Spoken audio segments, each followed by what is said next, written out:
기도하겠습니다. 살아계신 하나님, 이 금요 기도에 하나님께서 말씀으로 허락해 주셔서 감사합니다. 찬양 가운데 역사해 주셔서 감사합니다.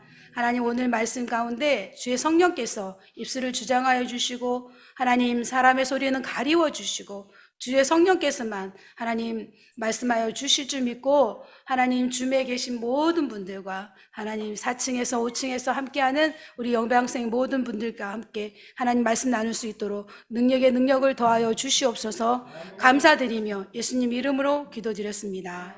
아멘. 여러분 반갑습니다. 이 자리는 참 떨리는 자리 같아요. 정말, 네, 정말로 하나님께서 우리들을 부르시고 또 기도하게 하시는 자리인데, 이 앞에 다수대 소수가 혼자 서서 말씀을 강론하는 거는 굉장히 떨리는 것 같습니다. 특별히 금요 기도에 여러분들 만나게 뵙게 돼서 너무 감사합니다. 저는 개인적으로 한 1년 8개월 만에 여기 다시 온 것 같아요. 금요 기도회 때는. 그래서 너무너무 감동이고 감사해요. 사실 오늘 아침에 왔어요. 8시 반쯤에 북한교회 개척학교 때문에 와서 현장에서 찬양하며 기도할 때는 줌에서 느끼지 못하는 것이 반드시 있습니다. 여러분 나오십시오. 영상 속에서 현장으로 나오십시오. 자, 오늘 말씀은 제가 거창하게 인류의 부활이라고 했습니다. 그런데 악인과 의인의 부활이에요. 사실 이 말씀은 너무나 뻔한 거죠. 너무나 뻔한 말씀이지만 오늘 한번 말씀을 나눠보려고 합니다. 너무 제가 떨려서 어떻게 해야 될지 모르겠을 정도로 한 주간이 그렇게 지나갔어요. 왜냐? 금요기도회 때 하나님께서 역사하실 것들은 너무나 다양하고 여러 가지가 있겠지만 특별히 유기성 목사님은 성령 집회라는 타이틀로 금요기도회를 인도하고 계시고 비교는 안 되겠지만 특별히 각 우리나라나 전 세계적으로 기도하는 그 시간들을 특별히 저녁에 이렇게 밤에 모여서 기도하는 이들은 성령 집회라는 말을 꼭 써요. 성령 집회. 왜 그럴까요? 저는 이 말씀을 준비할 때 떨렸다는 이유가 이 성령 집회 가운데 성령께서 역사하시는 그 길을 우리가 막고 있진 않는지 그런 생각을 하면서 준비했습니다. 여러분, 의인의 부활과 악인의 부활이 있을 거라는 사도행전 오늘 말씀과 요한복음에도 말씀에도 있고 성경을 찾아보면 너무나 많은 말씀이 있습니다. 그런데 요한복음 5장 29절에는 이렇게 말씀하고 있죠. 선한 일을 한 사람은 생명의 부활로, 또 악한 일을 한 사람은 심판의 부활로. 그렇다면 저와 여러분은 어떤 부활의 자리에 있을까요? 목사님 당연한 거 아니에요. 우리 생명의 부활이 아닐까요? 라고 하죠. 근데 저는 말씀을 준비하면서 과연 제가 하나님 앞에서 정말로 생명의 부활로 그 자리에 있을까? 너무나 마음이 제가 지은 죄들이 낱낱이 떠올랐습니다. 근데 오늘 안영훈 목사님 말씀에 비춰보면 실수하는 자, 실패했을 때 다시 용기를 내고 하나님 앞에 오는 자들을 하나님은 긍휼히 여기신다고 그러셨더라고요. 우리 말씀에도 있잖아요. 제가 용기를 내서 오늘 말씀을 나눠보려고 합니다. 우리가 아는 바대로 모두가 다 우리는 그리스도 앞에서 심판대 앞에 서게 될 것입니다. 고린도후서 5장 10절에 이렇게 말씀하고 계세요. 이는 우리가 다 반드시 그리스도의 심판대 앞에 드러나 각각 선악간에, 선과 악간에 그 몸으로 행한 것을 따라 받으려 함이라. 여러분, 그래서 오늘 우리가 어떻게 살아야 되는지에 대해서 나눠보려고 합니다. 그런데 마태복음 5장 29절에는 이렇게 말씀하고 계세요. 너의 오른 눈이 너로 실족케 하거든 빼어버리라. 빼어내서 버리고 너의 몸 중에서 백체 중에 하나가 없어지고 온 몸이 지옥에 던지우지 않는 것이 유익하며, 우리가 어떻게 살아야 되는지에 대한 기준이 되는 말씀이 아닐까 싶습니다. 저는 예수 그리스도를 알고 난 이후에 10대 시절에 이 말씀을 읽으면 가슴이 너무 떨렸어요. 두렵고. 정말 이렇게 의협심도 불타올랐습니다. 정말 우리가 내 몸이 눈을 빼서라도 나는 천국에 가야겠구나. 지옥에 가서는 안 되겠구나. 그 어린 마음에 제가 얼마나 옳고 그른 걸 따지면서 살았는지 모릅니다, 여러분. 정말로 옳고 그른 것을 따지다 보면 어느 순간에는 정죄하는 삶을 살게 되더라고요. 이건 옳고 이건 틀린 거야. 이건 옳고 이건 바른 거야. 이렇게 살게 되더라고요. 그러다 보면 나는 옳고 너는 틀렸어 라는 이런 시각을 가지고 두려움에 살더라고요. 사실 예수 그리스도께서 우리들을 구원하여 주신 것은 죄로부터, 사망으로부터 해방시켜 주셨거든요. 근데 구원의 복음, 구속주로서의 하나님이 아니라 정죄하시는 하나님을 만나게 되더라고요. 그런데 오늘 우리가 이렇게 나눠 보려고 하는 거는 그럴지라도, 그런 생활 가운데 있을지라도 우리가 선한 양심을 가지고 하나님 앞에 서기 위해서는 이렇게까지 나를 실족해 하는 것이 무엇이 있는지 돌아보지 않으면 안 된다라는 우리가 교훈을 받을 수 있습니다. 여러분, 몸이 반드시 부활한다는 것을 기억하시기를 바라겠습니다. 부자와 나사로의 비유에 나오는 부자가 그랬습니다. 악인은 육체로 고통을 당할 것이라는 걸 믿으시길 바라겠습니다. 내 온몸이 지옥에 던지지 않는 것이 유익하며, 이렇게 마태 제자들은 우리들을 향해서 말씀하셨어요. 예수님도 우리들을 향하여 말씀하셨어요. 여러분, 반드시 몸이 부활한다는 걸 꼭 기억하시고 믿으시기 바라겠습니다. 마태는 우리들을 향하여서 예수님께서는 마태복음에 이렇게 말씀하셨어요. 10장 28절에 몸은 죽여도 영혼은 능히 죽이지 못하는 자들을 두려워하지 말고 오직 몸과 영혼을 능히 지옥에 멸하는 자를 두려워하라. 우리가 이 시대를 살아갈 때 무엇이 우리를 두렵게 하는지 살펴봐야 되지 않을까 싶어요. 사실 우리를 두렵게 하는 것은 직장 상사가 아닙니다. 우리를 두렵게 하는 것은 돈이 아니에요. 우리를 두렵게 하는 것은 질병이 아닙니다. 우리를 두렵게 하는 것은 예수 그리스도, 우리를 구원에 이르게 하시는 성령 하나님이신 줄 믿습니다. 여러분, 지옥은 영혼과 몸을 동시에 멸하는 곳으로 성경에는 말씀하고 있습니다. 영혼만 지옥에 가는 것이 아니라는 거예요.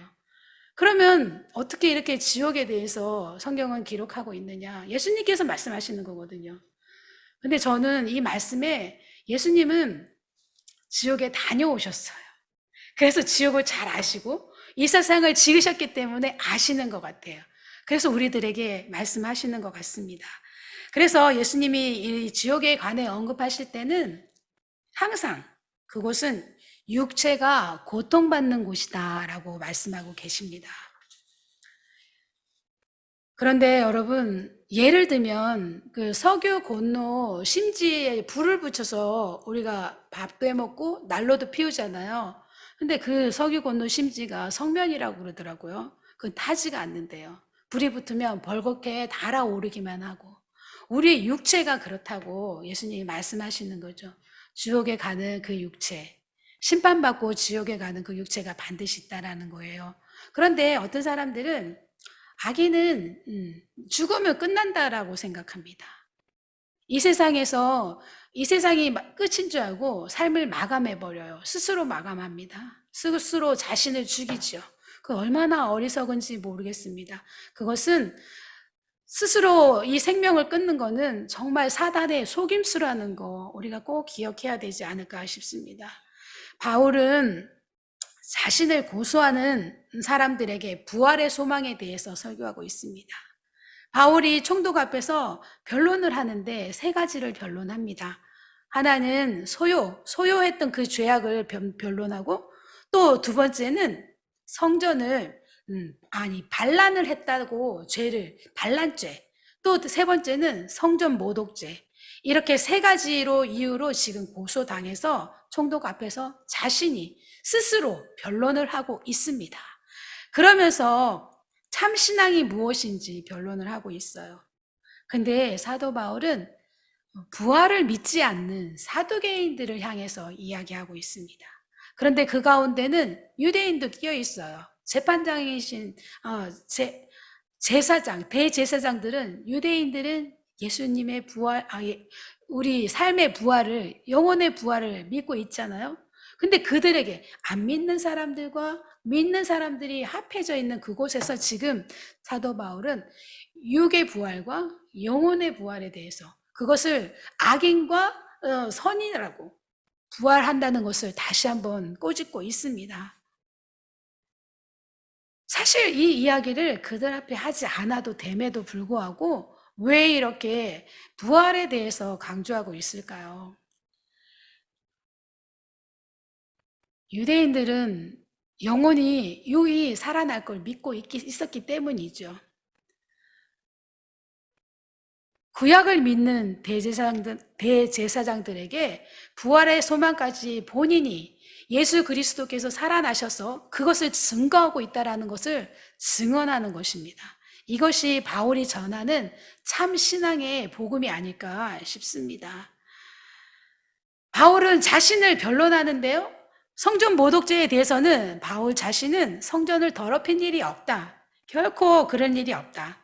다만 민족을 위해서 구제헌금을 가지고 왔고 또 민족의 전통에 따라 결례도 행했다라고 밝힙니다.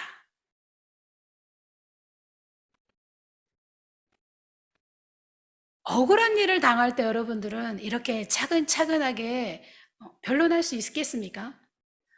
정말 사도 바울은 하나님께서 세우신 사도가 아닌가 싶습니다. 바르고 정직한 말, 사도 바울처럼 바르고 정직한 말 속에는 하나님의 영광이 나타난다고 믿습니다. 오늘 사도 바울은 자신을 변론하는데요. 변론에 앞서서 예수 그리스도의 부활까지 가져다가 유대인들을 향하여서 너희들이 믿는 메시아가 예수 그리스도라는 것을 증거하고 있습니다. 말씀에 기초할 때 사도 바울은 구약을 안 믿는다라고 표현하지 않고 구약까지도 전통까지도 믿는다라고 표현하고 있습니다. 여러분, 우리의 삶 속에서 말씀에 기초할 때 바른 길로 갈 수 있습니다. 어떤 것도 우리를 바른 길로 인도할 수 없는데 오로지 성경만이 우리를 바른 길로 인도한다고 믿습니다. 그래서 마지막 때에는 우리뿐만 아니라 부활의 영광에는 악인도 함께 동참한다는 거예요. 그래서 차이가 분명히 있죠. 사실 악인의 부활과 우리 그리스도 성도로서의 부활은 차이가 있습니다. 영생을 위해서 우리는 부활을 하겠지요. 반면에 그 악한 사람들, 예수 그리스도를 부인하고 죽이고 지금도 그렇게 죽어가는 사람들은 영원한 형벌을 위한 부활이라고 믿습니다. 여러분, 그래서 성도들에게, 의인에게 있어서 부활은 가장 큰 축복이고 소망이라고 믿습니다. 그래서 우리들 믿는 자들에게 부활은 다시는 죽음의 고통이 없는 영원한 삶으로 들어가는 문이라고 할 수 있습니다. 요즘 여러분 뉴스를 보십시오. 너무 안타까운 일들이 너무나 많잖아요. 어느 것 하나라도 우리 마음을 따뜻하게 하는 기사가 별로 없는 것 같아요. 정말 인터넷 기사를 보면 1번부터 10번까지 하나같이 다 정말 다 이렇게 넘겨버리고 싶을 만큼의 너무나 악한 사회 이야기들이 넘쳐나고 있습니다.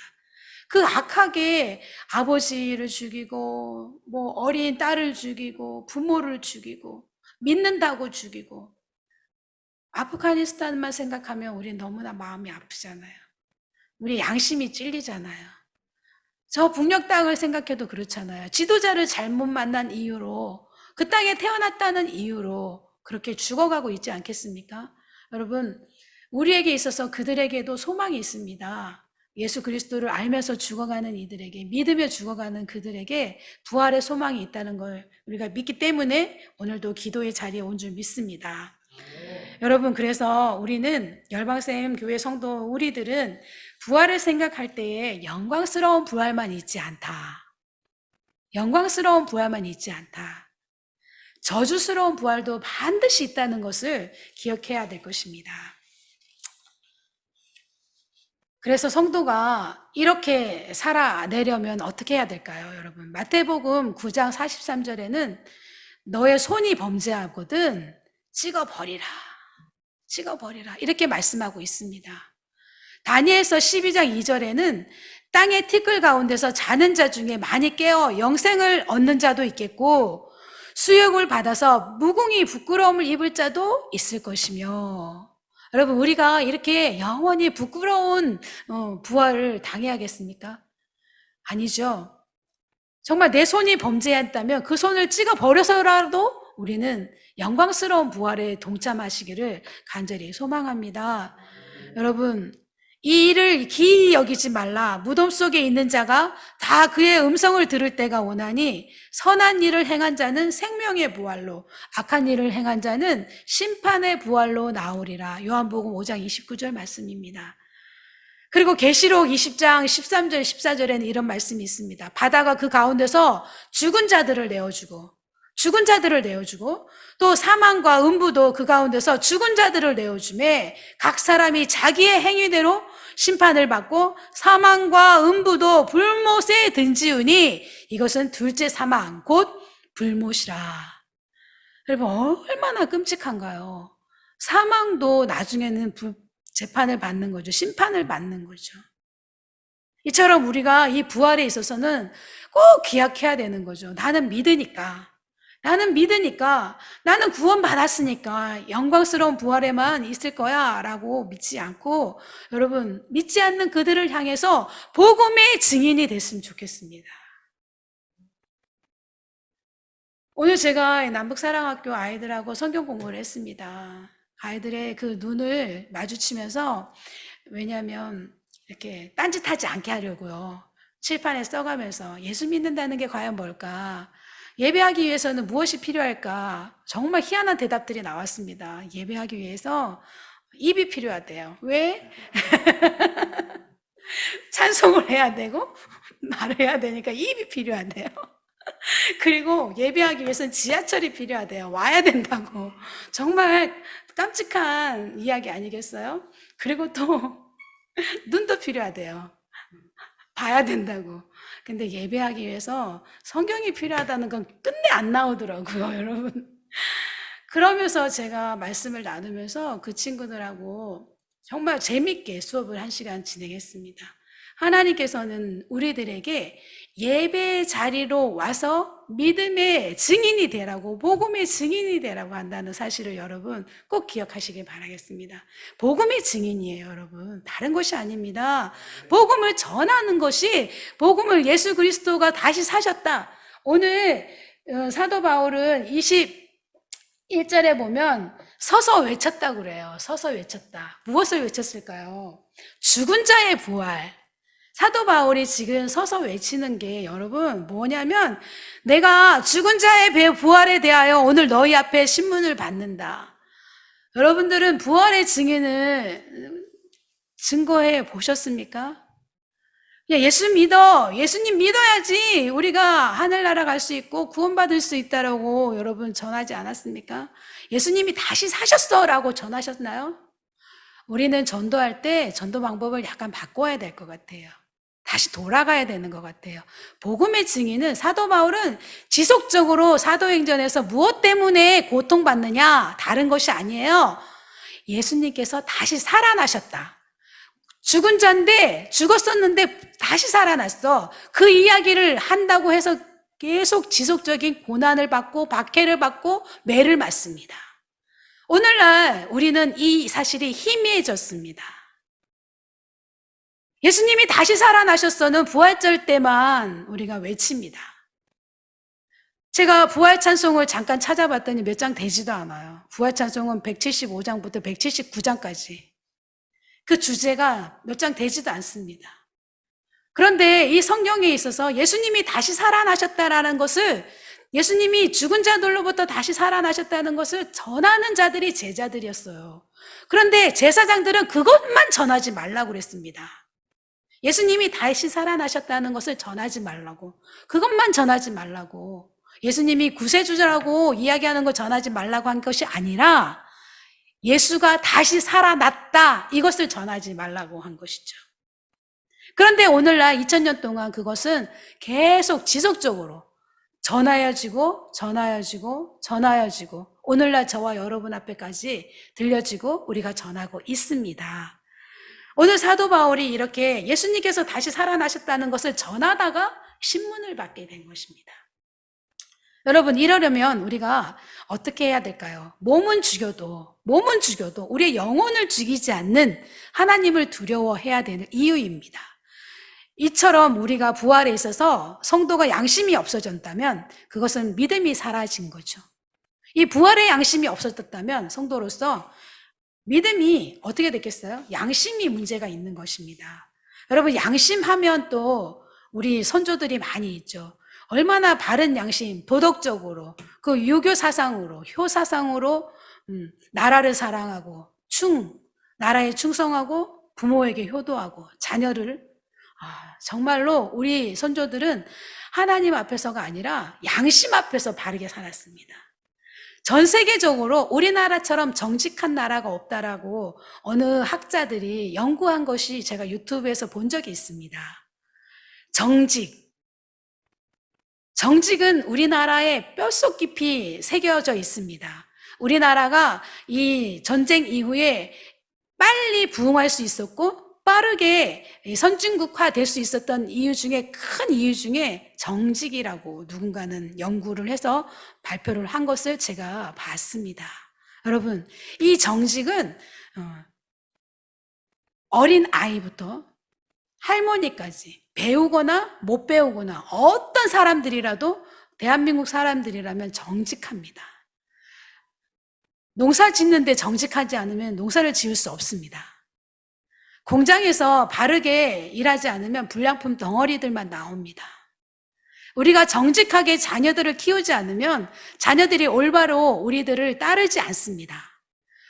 목회자가 정직하게 서 있지 않으면 성도들이 떠나갑니다. 교사가 정직하게 가르치지 않으면 학생들은 배우지 않습니다. 본받지 않습니다. 오늘날 교사들의 권위가 무너진 이유가, 목회자들의 권위가 무너진 이유가 정직하지 않기 때문이라고 저는 강력하게 외칩니다. 여러분, 우리 정직합시다. 그러기 위해서는 바른 양심을 가져야 되는 것입니다. 오늘 16절에 보면 하반절에 사도 바울은 양심의 문제를 이야기합니다. 바울은 항상 양심에 꺼리낌이 없기를 힘쓴다고 고백을 하고 있습니다, 지금. 여기에서 우리는 믿음과 양심의 절대적인 관계가 있다. 끊을래야 끊을 수 없다라는 것을 깨닫게 됩니다. 좋은 신앙이란 어마어마한 기적을 일으키고 능력을 행하고 또 화산 같은 뜨거운 열정을 불태우는 것만이 아니라는 것입니다. 시편 26편 2절에 이렇게 말씀하고 계십니다. 여호와여 나를 살피시고 시험하사 내 뜻과 내 양심을 단련하소서. 여호와여, 다윗이 말씀하고 계십니다. 그래서 여러분, 무엇보다도 중요한 것이 있습니다. 그것이 무엇이냐?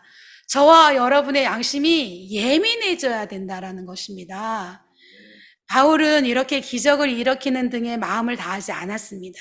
예수 그리스도의 살아나심, 예수님이 구원자, 메시아임을 전하는 것만 중요하게 여겼습니다. 사도 바울이 얼마나 양심껏 일했습니까? 자비량으로 스스로 일하면서 그는 예수 그리스도가 살아나심을 전했습니다. 여러분들은 어떤 마음으로, 어떤 양심으로 이 자리에 와서 앉아 계시는지, 줌 속에 앉아 계시는지 저는 잘 모르겠습니다. 그럼에도 불구하고 저는 외치기를 우리 열방생 교회만큼은 진심으로 양심이 있는 정직한 하나님 앞에 바른 교회가 되길 간절히 소망합니다. 그래서 양심의 브레이크가 작동하는 제가 이 다리가 조금만 나오면 엘리베이터 안 탈 거예요. 왜? 전기세가 많이 나오잖아요. 그거 한번 올라갔다 내려갈 때 전기세가 얼마나 많이 나오겠습니까? 이 공용이니까 뭐 괜찮겠지 하죠. 결국에는 교회가 내는 겁니다, 여러분. 그래서 이런 거 하나까지도 우리가 생각을 한다면, 양심에 찔리면 행동하지 않겠죠. 그래서 여러분, 우리 교회는 양심의 브레이크가 작동하는 교회였으면 좋겠습니다. 예민한 양심의 작동이 바울이 하는 모든 활동의 중심을 잘 잡아주었습니다. 바울이 큰 소리 칠 수 있었던 건요, 여러분, 바른 양심으로 살았기 때문입니다. 여러분, 자원봉사자들이 왜 큰 소리 치는지 아세요? 돈 받고 일하지 않기 때문이에요. 자원봉사자들은 정말 뜨뜻합니다. 어디에 가서든지. 그리고 그 미소는 어디에서도 찾아볼 수 없는 활짝 웃는 그런 미소를 가지고 봉사합니다. 근데 돈 받고 하는 사람들은요, 굉장히 힘듭니다. 괜히 지시를 받고 하는 것 같고, 꼭 해야 될 것 같고, 누가 이야기하지 않아도 부담감이 있습니다. 우리가 하나님 앞에서 받은 것이 무엇인가요? 여러분, 분명히 있습니다. 우리는 생명을 받았습니다.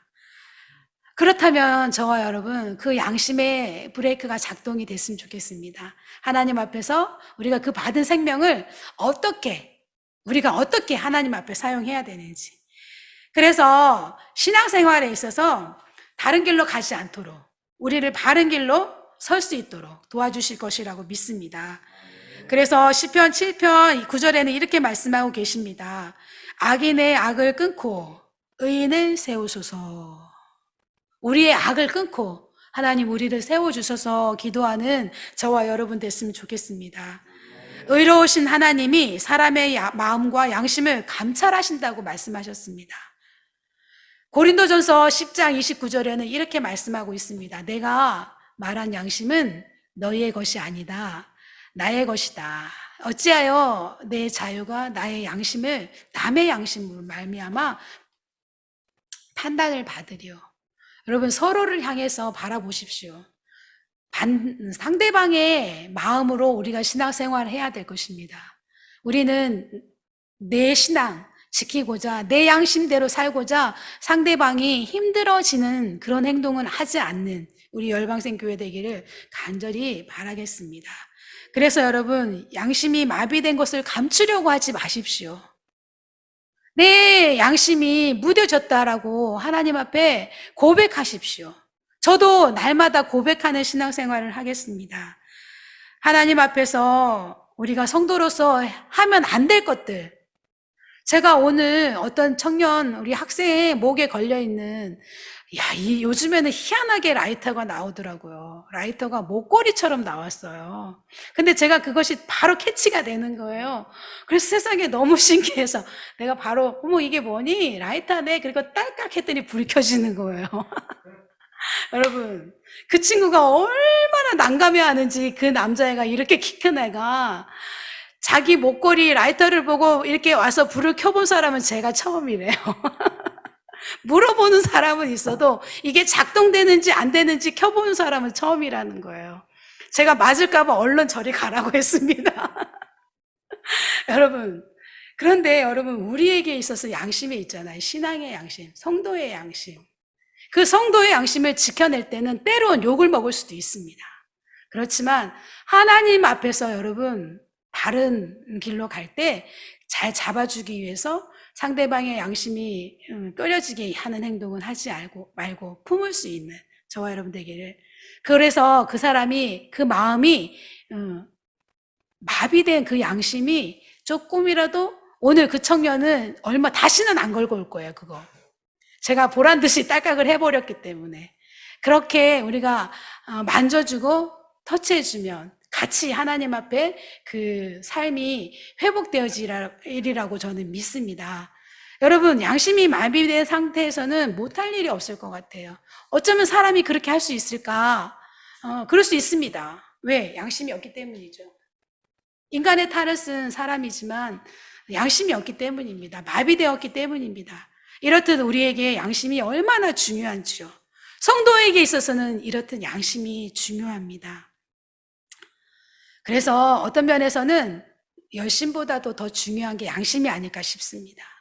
양심이 살아날 때 신앙의 열정이 반드시 살아납니다. 저는 믿습니다. 양심은 살아나지 않았다면 열심만 있어요. 그런 사람은 굉장히 위험합니다. 세상에서 가장 위험한 것이 그것이 아닐까 싶습니다. 예수 그리스도의 이름으로 사람을 죽일 수도 있습니다. 예수님이 왜 죽으셨어요? 그 양심은 마비됐음에도 불구하고 열심을 내어서 유대인들은 예수님을 죽여버린 거죠. 사람을 반드시 죽일 수 있습니다. 예수님을 십자가에 못 박은 이유가 그들의 열심 때문이었어요. 열심. 여러분, 늦지 않았습니다. 이제라도 하나님 앞에서 양심을 갈고 닦는 저와 여러분 되기를 간절히 소망합니다.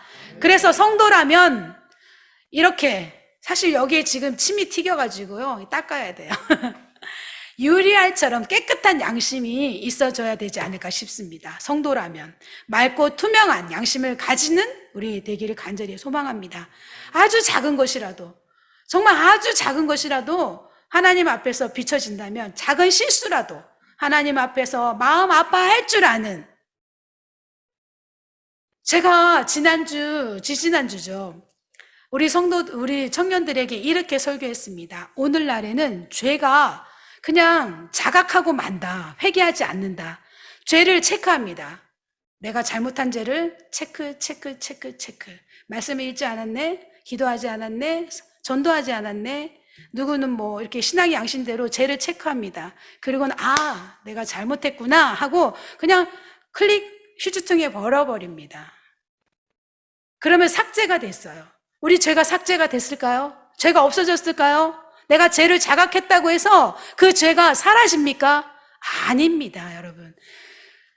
엘리가 그랬습니다. 죄를 자각하지 못합니다. 양심이 마비돼서 자녀들의 죄 앞에서 그랬구나 라고 자각해버리고 그냥 인지해버리고 알았어, 다음 이야기로 넘어가 버립니다. 엘리 제사장이. 오늘날이 그렇습니다. 죄 앞에서 우리는 애통해하지 않습니다. 가슴을 찢지 않습니다. 죄를 뒤집어 쓰지 않습니다.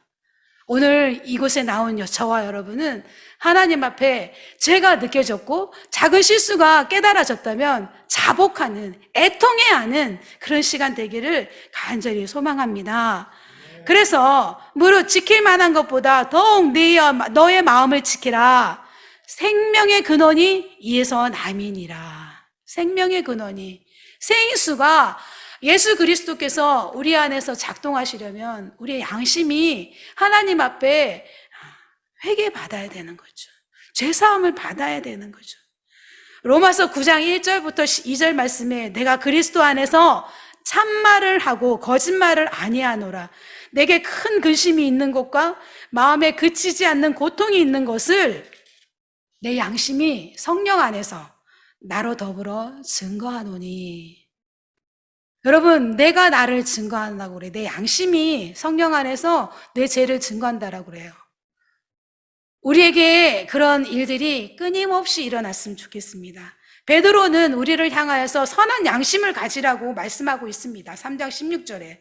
이는 선한 양심을 가져야 되는 것은 그리스도 안에 있는 너희의 선행을 욕하는 자들로 그 비방하는 일에 부끄러움을 당하게 하려 함이라. 우리가 착한 양심을 가져야 될 이유가 전도하기 위해서입니다. 전도하기 위해서. 이렇게 사도 바울은 이렇게 큰 대적들 앞에서, 총독 앞에서도 비굴하지 않아요. 두려워하지 않고 담대히 복음을 증거합니다. 복음이라는 것이 예수님께서 다시 살아나셨다라는 것이 복음이라는 것을 믿으시길 바라겠습니다. 그 비결이 바로 신앙 양심이었습니다. 사도 바울이 이렇게 서서 외칠 수 있었던 건 신앙 양심입니다. 하나님의 보호와 하나님께서 우리를 인도하신다는 것을 확신하신다면 사도 바울처럼 나약한 신앙인이 아니라 실수할 수 있습니다. 그럼에도 불구하고 담대한 오뚜기처럼 다시 일어나는, 내가 나를 보면 일어날 수 없습니다. 그럼에도 불구하고 저희들은 예수 그리스도를 바라볼 때, 다시 사신 예수 그리스도를 바라볼 때 우리는 일어날 수 있고 담대하게 외칠 수 있습니다. 이것이 우리에게, 인류에게 주신, 인류가 부활하는 소망의 근거가 되는 것입니다. 그리스도의 부활의 의미가 이렇게 다양합니다. 너무나 거창하죠. 제가 너무 많이 달려왔죠. 쉬지 않고 이렇게 말씀을 전했습니다. 살아계시는 하나님을 증명하는 것은 하나님이 존재하십니다. 언제? 우리의 신앙의 양심대로 외칠 때, 하나님께서 우리들을 사용하십니다. 그래서 저와 여러분은 복음의 증인인 거죠. 어떤 일의 증인일까요? 예수님이 다시 살아나셨다는 것을 증거하는 것입니다. 여러분, 증인이라는 건 사실을 있는 그대로 이야기하는 것이, 진술하는 것이 증인이라고 하더라고요. 우리들은 사실입니다. 살아계신 예수 그리스도의 증인인 거예요. 그래서 여러분들 증인의 삶을 살고 있는지 돌이켜보시기를 간절히 바라겠습니다. 여러분, 6가지예요. 증인의 삶은. 죄 없이 태어나신 예수 그리스도를 믿는다는 걸 증인. 예수님이 죄가 없이 태어나셨다. 동정녀 탄생을 전하는 거죠. 증거하는 거. 그리고 죄 없이 심에도 불구하고 죽으셨다는 걸 증인으로서의 삶을 사는 것입니다. 그리고 3번째는 다시 사셨다는 것. 그리고 다시 오실 거라는 거. 다시 오실 거라는 거. 그리고 그분이 우리에게 보혜사로 함께 하신다는 거. 영원히 그분과 같이 살 거라는 거. 이것을 증거하는, 증인된 삶을 사는, 그렇게 살아낼 때 양심으로서 부활의 삶을 산다고 저는 믿습니다. 여러분, 이런 삶을 사기가 결코 쉽지 않습니다. 왜? 듣는 이가 없어요. 들으려고 하지 않습니다. 들으려고 하지 않는 사람들에게 똑똑똑 문을 열어야 될 것이고요. 귀를 기울이라고 이야기해야 될 것이고요. 마음의 문이 닫힌 사람들에게 마음의 문을 열게 해야 될 것입니다. 여러분, 이것이 얼마나 어려운가요? 그러나 우리를 홀로 두지 않으셨습니다. 보혜사 성령께서 우리와 함께 하시기에 이 일을 우리가 할 수 있다고 믿습니다. 이렇게 해서 배우고 익히는 것입니다. 여러분, 마지막 인생이라면 어떻겠어요? 오늘이 마지막이라면 나의 사랑하는 가족들, 내가 사랑하는 친척들, 내가 사랑하는 이웃들, 나의 사랑하는 자녀들을 그냥 두고 계시진 않을 것입니다.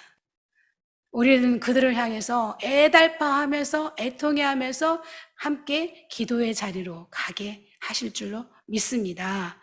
아무도 보지 않는 곳에서 이 일을 할 수 있는 저와 여러분 되기를 간절히 소망합니다. 기도하겠습니다. 우리 이 시간 함께 기도하겠습니다. 하나님 아버지, 그렇습니다. 저희들이 지옥이 있다는 것을 믿고요. 천국이 있다는 것을 믿습니다. 그래서 부활이 있다는 것을 믿습니다. 이 부활에 우리 모두가 의인의 부활이 될 수 있도록 우리 이 시간 한번 주여 외치고 기도하겠습니다. 주여!